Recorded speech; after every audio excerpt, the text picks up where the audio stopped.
Buenos días a cada uno de ustedes, buenas tardes o buenas noches, según corresponda y pueda acceder a este video que tiene como propósito, como todos los demás videos, de presentar la palabra de Dios, la palabra del reino de los cielos, el mensaje de las escrituras de la Biblia para usted, para ustedes. Que el Señor lo bendiga, que el Señor la bendiga en el momento que esté escuchando o viendo este mensaje, que en verdad la gracia de nuestro Padre Celestial esté con usted y pues que en verdad toda prueba, toda carga y todo desánimo posible, porque somos seres humanos vulnerables a la enfermedad, al desánimo, vulnerables de pronto al cansancio, que el Señor sea sosteniendo estas cosas con su mano amorosa y nos esté animando con su palabra, palabra que nunca va a dejar de ser, nunca va a dejar de extenderse, nunca va a dejar de proclamarse y que va a cumplir su propósito en el tiempo señalado por el mismo Espíritu de Dios, que es el autor de la palabra de Dios, de las Escrituras. Gracias a Dios por este momento en que puedo extender este mensaje para ustedes. Vayamos al Evangelio según Mateo. Mateo, en el capítulo 9, después de que el Señor ha pasado por la experiencia de la costa de Gadara, hay una narración que se encuentra en Lucas y en Marcos, igualmente en Mateo, que es el evangelio que vamos a mirar hoy y vamos a leer hoy del capítulo 9. Y nos vamos a dar cuenta de una historia muy especial, de algo que es la razón de ser, de, de por qué predicamos el evangelio, por qué expresamos el evangelio. No es solamente para convertirnos en personas con conocimiento religioso o con una devoción, digámoslo así, particular o sobresaliente, sino que tiene un propósito. Y ese propósito es importante que lo miremos a la luz de esta narración que vamos a mirar hoy. Voy a permitir leerlo. En el capítulo 9 del Evangelio según San Mateo, en el versículo 9, Mateo 9, 9. Pasando Jesús de allí, vio a un hombre llamado Mateo que estaba sentado al banco de los tributos públicos y le dijo: sígueme. Y se levantó y le siguió. Y aconteció que estando él sentado a la mesa en la casa, he aquí que muchos publicanos y pecadores que habían venido se sentaron juntamente a la mesa con Jesús y sus discípulos. Cuando vieron esto, los fariseos dijeron a los discípulos: ¿por qué come vuestro maestro con los publicanos y pecadores? Al oír esto, Jesús les dijo: los sanos no tienen necesidad de médico, sino los enfermos. Id pues, y aprended lo que significa misericordia quiero, y no sacrificio, porque no he venido a llamar a justos, sino a pecadores al arrepentimiento. Permítanme oro. Señor, gracias por el momento que nos permites acercarnos a tus escrituras, a tu palabra, y por ser tan bueno, tan lleno de gracia y misericordia con nosotros. Misericordia y gracia que se extiende al mundo, que aunque no te conoce, tú todavía toleras y lo sostienes, proveyendo de tu aire, de tu creación, inclusive de tu bienestar, pero esperando que el mundo se arrepienta. Y es una exigencia tuya del mensaje del Evangelio. Es el propósito por el cual existe el Evangelio. Gracias, gracias Señor, porque nos has brindado esta luz a muchos de nosotros que hemos comprendido que sin ti no podemos vivir y que aún estando vivos, pero sin la presencia tuya en nuestras vidas o sin la comunión contigo, muertos éramos. Gracias, gracias por tu palabra. En Cristo Jesús. Amén. Muy bien. Como les decía, esta narración está en Marcos y está en Lucas, pero se trata de un personaje, Mateo, el mismo evangelista, Mateo. Y lo importante es que esta narración dirige, y aunque hay una variación en algunos detalles de los otros dos evangelistas, dirige el punto a lo que Jesús viene a realizar como misión, como la misión que él tiene, que empieza, aquí el reino de los cielos se ha acercado, y el evangelio, los evangelios, nos muestran cómo es que ese reino de Dios se ha acercado. Este hombre, que se llama Mateo, originalmente no se llama así, tiene un nombre hebreo llamado Leví. Leví o Mateo es el mismo personaje. Y como profesión tiene que es el cobrador de impuestos. Miremos el versículo 9. Pasando Jesús de allí, vio a un hombre llamado Mateo, que estaba sentado al banco de la mesa de los tributos públicos, de los impuestos, y le dijo: sígueme. Y se levantó y le siguió. Entonces, la profesión que tiene Leví o Mateo es una profesión que hay que mirar con algún cuidado. Primero, es un judío. O sea, Mateo o Leví es judío, de ascendencia judía. No es mezclado, no es romano, no es griego, es judío. Pero es contratado, llamémoslo así, o sirve a unos patrones que se llama, obviamente, el Imperio Romano. El Imperio Romano, que es el gran gobernador en este caso, de la Palestina del Señor o del tiempo del Señor, y de mucha parte del territorio mundial en ese entonces conocido, pues colocaba personajes que cobraran los impuestos en su misma nación o en su misma región. El caso de Leví, y hay otro caso en la Biblia que lo menciona el Evangelio, en la ciudad de Jericó, llamado Zaqueo. También era un cobrador de impuestos, judío él también. A ellos el Nuevo Testamento los denomina publicanos. Así en el castellano nuestro se nos conoce o se le conoce a estos personajes, publicanos, que quiere decir cobrador de impuestos a las personas para el tributo que se le debe a la tesorería del Imperio Romano. No eran personajes muy bien vistos, ni de buena fama, digamos, eran por razón misma de su profesión, personajes que no tenían una gran acogida. Realmente eran tratados como unos vendidos, como personas que tenían su conciencia comprada por causa de la tesorería romana o al servicio del Imperio Romano.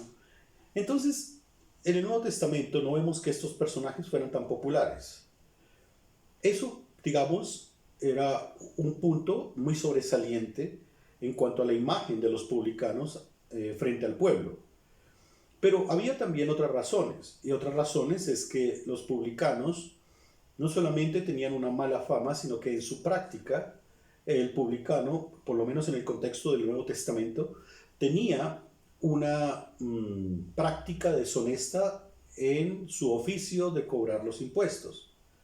Se adueñaban o se apoderaban, cobraban más, digamos, se dejaban sobornar o sobornaban. Eran los típicos personajes que hoy en día en el siglo XXI podemos llamar pues los corruptos, los personajes corruptos que en toda nación existen, en todos los gobiernos existen, la evasión o también el enriquecimiento ilícito. Entonces ya vemos dos puntos que son supremamente relevantes cuando vamos a clasificar esta profesión de publicanos en el Nuevo Testamento.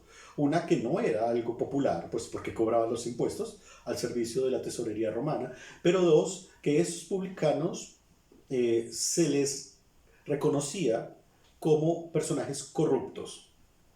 De aquí se desprende un tercer aspecto que en el Nuevo Testamento se deja ver, sobre todo en los evangelios, y es que el publicano, por su misma razón de su profesión y corrupción, tenía un círculo de amistades que, digamos, a la luz de la religiosidad de aquel momento y a la luz, digamos, de la sociedad de la Jerusalén, o más bien hablemos del territorio donde estuvo el Señor, que algunos historiadores llamamos la Palestina del Señor, aunque puede haber una aclaración, pero digamos, el territorio de Israel del Señor, estos personajes se rodeaban de otros personajes iguales. Es decir, un publicano tenía como amigo otro publicano.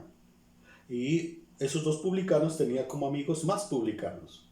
Pero no solamente eso, sino también en ese ambiente de esa sociedad o de ese círculo, pues habían personas que, aunque no fueran publicanos, también eran de una reputación en sus profesiones muy negativa.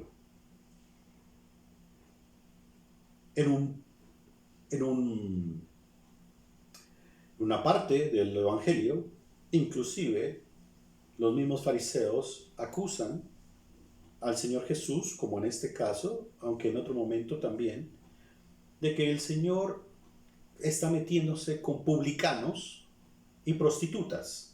Y le añade un poco más, y pecadores. ¿Qué quiere decir eso con ese rótulo?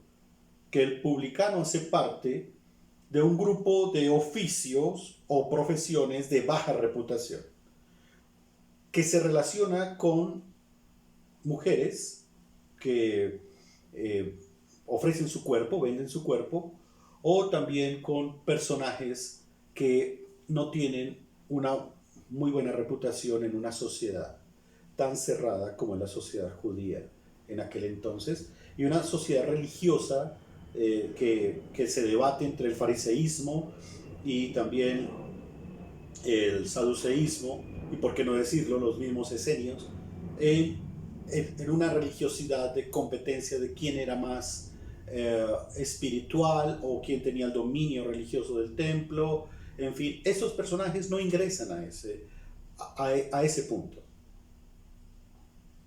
Y ahí vengo a decir el cuarto aspecto de la profesión del publicano. El publicano, en cierta forma, tenía cerrada la puerta de las sinagogas. El publicano, en cierta manera, tenía cerrada la puerta del templo para ofrecer sacrificios de arrepentimiento y de alabanza a Dios. Y ese último punto es muy importante, supremamente importante. De todos los que he mencionado, es el más relevante, porque el publicano no dejaba de ser judío, pero estaba al servicio de unos gobernantes que ofrecían, o mejor, que practicaban un paganismo, y que también, digamos, no eran bien vistos por los judíos por ser, obviamente, el gobierno que sometía a todo el mundo en ese entonces. Pero el no tener abiertas las puertas del templo de par en par para ofrecer sacrificios de arrepentimiento, el no tener abiertas las puertas de las sinagogas para aprender de las escrituras, hace que ellos tengan una sociedad privada. Tal vez en el siglo XX se popularizó ese tipo de sociedades con un concepto llamado mafia. Puede parecerse, pero no estoy llamando a Mateo ni a Leví o Leví ni a Zaqueo mafioso, sino una sociedad, un círculo de ellos, pero no porque solamente se entendían en ese círculo, sino porque más allá no había una apertura para que ellos pudieran ingresar a una sociedad más abierta, sobre todo en lo que tiene que ver con el conocimiento de las escrituras en la sinagoga y la alabanza, la adoración en el templo. Entonces, no es solamente que el Señor vio al publicano y le dijo, sígueme, y ya se paró y dejó todo y listo. No, es toda una implicación. Es todo un oficio que representa una sociedad. Pero no solamente una sociedad, representa la vida de pecadores, de estos publicanos, y cómo el Señor llega a ellos y a su sociedad también. El Señor Jesús llegó a la vida de Leví, y el Señor Jesús llegó a los amigos de Leví. Gloria a Dios, eso es algo extraordinario. Y tú puedes estar preguntándote o diciéndote a ti mismo, bueno, yo no soy como Leví, yo no soy un corrupto, soy un empleado de una empresa, o soy un estudiante, o realmente a mí la corrupción me cae mal, yo salgo a protestar a las calles, yo incendio los autobuses, pinto las paredes, yo protesto contra la corrupción, contra lo malo, los malos manejos. Sí, claro, puede existir esa realidad, pero a lo que se va a referir las escrituras o se refiere a las escrituras es que tanto tú como yo tenemos mucho de Leví, sino que lo está mostrando de una forma tal de que pertenece a un gremio mal visto, porque lo exterioriza su profesión y su corrupción, lícita o ilícita, lo exterioriza. Pero nosotros podemos exteriorizar otras cosas que inclusive pueden ser lícitas o ilícitas en esta sociedad. Un mal genio, un mal hablar, el insultar, el prejuicio, el estar nosotros inclusive hasta justificando la maldad o el pecado. Entonces, no se trata de que Leví fuera un corrupto solamente, se trata de que Leví expresaba su pecado en la corrupción misma. Un ejemplo pequeño, en el tránsito o en el tráfico de la ciudad a la cual pertenezco, Bogotá. Es una ciudad que me imagino que como las otras capitales de Latinoamérica o del mundo, pues tiene su congestión. Y hay personajes en algunas esquinas que trancan el tráfico, no son agentes de tránsito, no son policías, sino trancan el tráfico para darle paso de pronto a una calle que está congestionada también de muchos vehículos, de muchos carros, y después están cobrándole por las ventanillas de los carros a los conductores ese gesto de haber trancado el tráfico. Las personas les dan monedas o billetes. Solo pregúntate por un instante si eso no es un grado de corrupción, o si eso no es algo deshonesto y sobornable a la vez. Y lo hacemos con una naturalidad que inclusive no tenemos ni siquiera conciencia de pecado con eso. Y así pueden haber muchísimos más ejemplos donde nuestra conciencia ni siquiera se afecta. Y tal vez la conciencia de Leví ni estaba afectada porque lo que hacía era algo natural. Es como si todo publicano nombrado por el imperio, eso era lo que tenía que hacer, robar. Pero Jesús, el Señor, llega a su vida y le dice, sígueme. Se levanta y lo sigue. ¿Tú puedes imaginarte el horario de trabajo de Leví? No lo sabemos, pero ponte en tu horario de trabajo. ¿Cómo vas a arreglar aquello que haces mal en tu trabajo? Porque te cuento, no eres perfecto en tu trabajo, ni en tu estudio, ni en tu oficio. Por si no lo sabías, te lo estoy diciendo. Y no porque yo esté metido en tu trabajo o en tu oficio, sino porque sabemos que no hacemos las cosas perfectamente para Dios. Porque hay equivocaciones, hay fallas. Inclusive hay descuidos, hay pereza, o inclusive hay demasiado estrés o amargura en lo que hacemos. Y muchas veces decimos, no, no, yo estoy muy ocupado o ocupada para saber de Dios y de la Biblia y de Jesús. No, no, no, no, yo estoy 24/7, todos los días de la semana ocupado para ponerme yo a leer la Biblia. Pues este hombre estaba muy ocupado cobrando impuestos y robando. Y aconteció que estando él sentado a la mesa en la casa, y aquí que muchos publicanos y pecadores que habían venido se sentaron juntamente a la mesa con Jesús y sus discípulos. Marcos y sobre todo Lucas menciona que Leví o Mateo invitó a Jesús a su propia casa. Y allí hizo un banquete. ¿Y saben a quiénes invitó? A su propia sociedad, a otros publicanos y a otros personajes que aquí la Biblia llama pecadores. ¿Y saben qué hicieron esos pecadores y esos publicanos? Se sentaron junto a Jesús. O voy a decirlo al contrario, Jesús se sentó junto a ellos. Y empezaron a comer. Pero no solamente Jesús fue invitado a ese banquete, sino también los discípulos de Jesús fueron invitados a ese banquete. Los que iban a ser posteriormente los compañeros de Mateo y posteriormente apóstoles, también fueron invitados a ese banquete. Yo solo me imagino a esos judíos, discípulos, diciendo, ¿y qué hacemos aquí? Estamos incómodos, esta es la casa de un publicano, esto es el almuerzo de lo que esto lo pagó por la corrupción, por ser un ladrón. Claro, mira, realmente si te pones a pensar en todos esos aspectos, pues te amargarías la vida. Si vas sin propósito. Pero había un propósito para estar sentado ahí. O sea, ¿cómo puede alumbrar la luz si no llega a un lugar oscuro? ¿Tú prendes una lámpara de día?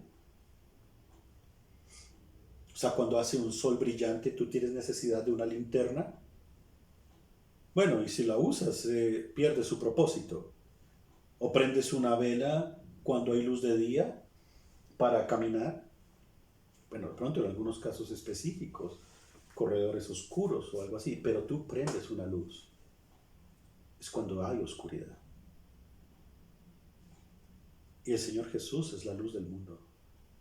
Y nos dijo a nosotros que también lo éramos. Vosotros sois la luz del mundo y la sal de la tierra, nos dijo el Señor. Entonces, tenía un propósito, pero no es un propósito hipócrita ni tapado. Es un propósito noble de llevar a las personas al reino de los cielos. Pero pues no faltan la mala intención y el mal de ojo. Cuando vieron esto los fariseos dijeron a los discípulos, porque no fueron los fariseos directos a Jesús, ¿por qué come vuestro maestro con los publicanos y pecadores? O sea, ¿por qué come con esos personajes? Solo pregúntese, ¿los pecadores y los publicanos necesitan de Jesús? Claro, sí. Bueno, entonces trasládalo a tu propia sociedad, o sea, a la sociedad nuestra. ¿Quiénes necesitan a Jesús? Tú vas a llegar a una respuesta después tal vez de dar mucha vuelta, o tal vez no tanta, y vas a llegar a la conclusión de que todos necesitamos a Jesús. Todos. Pero el detalle no está en quiénes solamente, sino cómo. Siempre estamos señalando, siempre estamos juzgando, siempre estamos nosotros indicando con nuestro dedo índice al pecador. Y en nuestro país y en todas las partes abundan mucho los pecadores, claro. Y el pecado. Y se ve inclusive reflejado en la misma corrupción de la sociedad. Pero a nosotros nos gusta señalar dónde está el error o la equivocación, pero nosotros nos cuesta trabajo examinarnos a sí mismos. Pues este tipo de personajes necesitaba a Jesús. Así como la narración anterior, tú no te ibas a imaginar que el Señor atravesó el mar de Galilea a la medianoche en medio de una tormenta para liberar a un endemoniado y decirle, ve y predica en 10 ciudades del otro lado. Tú no te imaginabas eso, nadie. Pues tampoco, ni tú, ni yo, ni nadie nos imaginábamos que el apóstol Mateo saldría de la profesión de publicano. Nadie sabía eso. Bueno, que si son pescadores, Pedro está con su hermano Andrés, que Juan está con su hermano Jacobo, pero un publicano. Y eso que estamos remitiéndonos solo a Mateo. Pero ahí el cuerpo apostólico viene de un trasfondo diverso.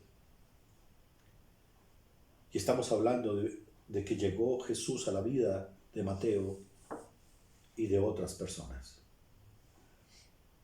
Pero los fariseos, es decir, los religiosos, juzgaron el tema. Ellos no entraban a una casa de un pecador. Ellos no estaban involucrados para llevar el mensaje del reino de los cielos, sino por el contrario. La base religiosa de ellos es una base legal y son la policía que revisa si las personas cumplen o no cumplen la ley.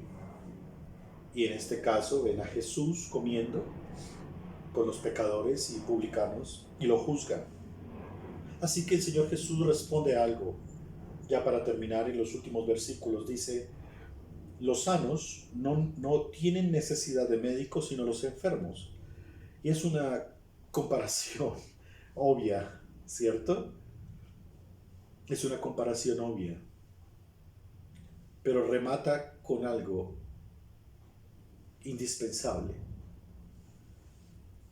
Y pues, y aprender lo que significa misericordia quiero. El concepto de misericordia es dar a una persona lo que no merece. ¿Qué se merece un publicano? En términos sociales, pues, un juicio, primero un señalamiento, una imputación, un juicio, una culpabilidad, una sentencia, una purga de sentencia. Pero el Señor le dice a los fariseos, usando un texto del Antiguo Testamento sobre todo, les dice, ustedes deben revisar lo que significa misericordia quiero. Y no sacrificios. Es decir, es mucho más honroso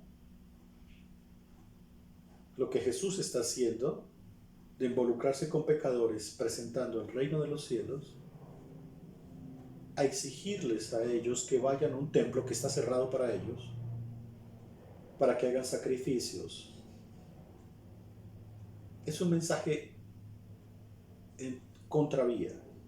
El mensaje de misericordia y de gracia va en contravía del mensaje legal y el mensaje de mérito. Porque si nos revisamos, ninguno de nosotros tiene mérito en un mensaje legal. Ninguno. Todos somos sentenciados a muerte. Según las Escrituras, todos somos pecadores. Y ellos practicaban un tipo de pecado. Pero necesitaban de Cristo. Tú practicas otro tipo de pecado. Practicamos unos pecados que inclusive luchamos con ellos. Necesitamos de la misericordia de Cristo todos los días. Y de eso vivimos. Del aire que no fabricamos. De los árboles que no sembramos. Y del agua que todavía nosotros disfrutamos por pura creación y misericordia de Dios. porque si fuera por mérito, nada existiría para nuestro bien y estaríamos ya en el infierno. Misericordia quiero, dice el Señor.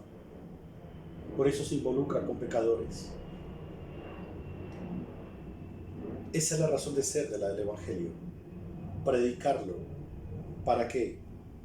Porque no he venido, con esta frase termina nuestro Señor, porque no he venido a llamar a justos, es decir, pues si te crees sin pecado, no he venido a llamar a justos, sino a pecadores al arrepentimiento. Esto es lo que tenemos que predicar. Arrepentimiento. Tenemos que predicar arrepentimiento y practicar arrepentimiento. Es lo que el Señor busca de nosotros. ¿Qué es? Dejar el hábito pecaminoso y avanzar a una vida justa y santa. Abandonar una vida sin Cristo. Abandonar una vida sin Cristo. Y ahora, tomados de Cristo, avanzar hacia una vida santa y justa.